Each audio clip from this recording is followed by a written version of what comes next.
Namaste. Ako si Dr. Anuradha Panda, Senior Gynecologist sa Apollo Hospital, Jubilee Hills. Gumagawa rin ako ng laparoscopy at robotic surgery. Ngayon, pag-uusapan natin ang tungkol sa robotic surgeries sa mga mahihirap na kaso ng hysterectomy. Tulad ng alam ninyong lahat, ang robot ay tumutulong sa doktor na makagawa ng mas eksaktong operasyon. Sa robotic surgeries, ang doktor na nagsasagawa ng operasyon gamit ang robotic interface o computer interface at ang mga galaw ng kamay ng doktor ay naipapasa sa pasyente sa pamamagitan ng mga robotic arms.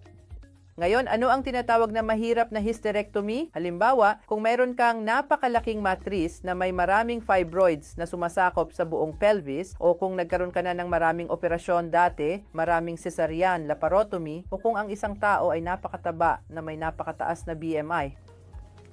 Sa ilang sitwasyon, maaaring anemic o mahina ang pasyente at ayaw naming mawalan siya ng mas maraming dugo. Sa ganitong paraan, maging ang pagdurugo ay mas kaunti.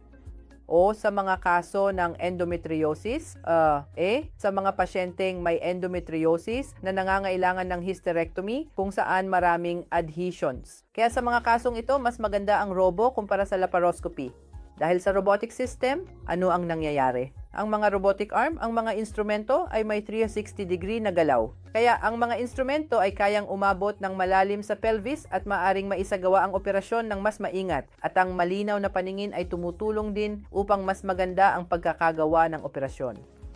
Kaya sa lahat ng mga kondisyong ito, laging makikinabang ang pasyente sa robotic surgery kung saan mas kaunti ang pagdurugo, mas kaunti ang sakit, at mas maikli ang pananatili sa ospital.